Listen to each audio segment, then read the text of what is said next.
நீ இல்லாத நாளெல்லாம் நாளாகுமா?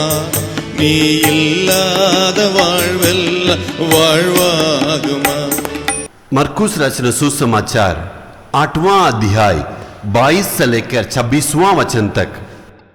और वे बेतसैदा में आए और लोग एक अंधे को उसके पास ले आए और उससे विनती की कि उसको छुए।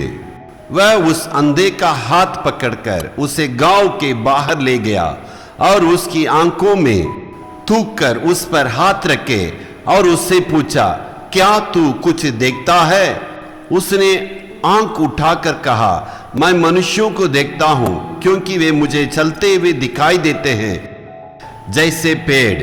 तब उसने फिर दोबारा उसकी आंखें पर हाथ रखे और उसने ध्यान से देखा और चंगा हो गया और सब कुछ साफ साफ दिखने लगा। यीशु मसीह अपनी सेवकाई के दौरान बहुत ही गांव में उसने सेवा की। उस वक्त गलील के शहर में वहां पर आया, वहां तकबोली वहां गांव था, वहां जो है बेतसैदा शहर नाम में जहां पर सेवा करने के लिए वहां आए। उस वक्त लोगों ने एक अंधा को पकड़कर यीशु मसीह कुछ ना कुछ करने के लिए उसके पास लाए।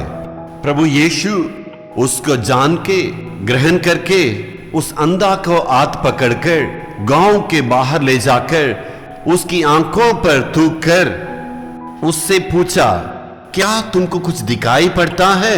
मनुष्यों को देखता हूं जैसे पेड़ चलता हो। प्रभु यीशु ने फिर से उसकी आंखों पर हाथ रखे और कहा, अभी तुम जो है चारों तरफ देखने के लिए कोशिश करो। उसने देखा, पूरा साफ दृष्टि को पाया और कहा, मैं अभी जो है मनुष्यों को जैसे देखता हूं। उसके देख के यीशु, तुम फिर इस गांव में नहीं जाना, अपने घर जाओ बोलकर प्रभु यीशु वहां से चल दिए।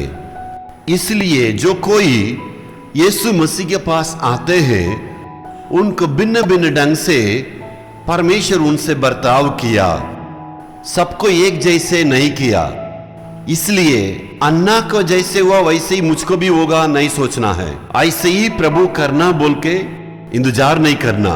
इसलिए सबके लिए परमेश्वर अलग अलग मार्गों को रखा। अपने मार्ग में काम करने के लिए परमेश्वर के लिए हम जगह देना है।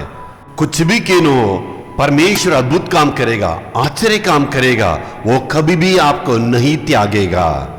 इसलिए जो भी कमजोर थे, बीमार थे, जिसकी जरूरत थी, यीशु के पास लाके उन लोगों के लिए प्रार्थना करना, कुछ न कुछ जो अद्भुत काम होने के लिए उनके लिए मदद करना सबसे बड़ी सेवकाई है।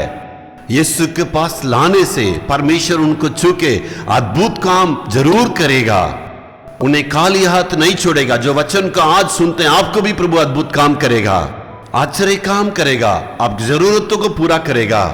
परमेश्वर आपको आदर करेगा। Hallelujah, hallelujah.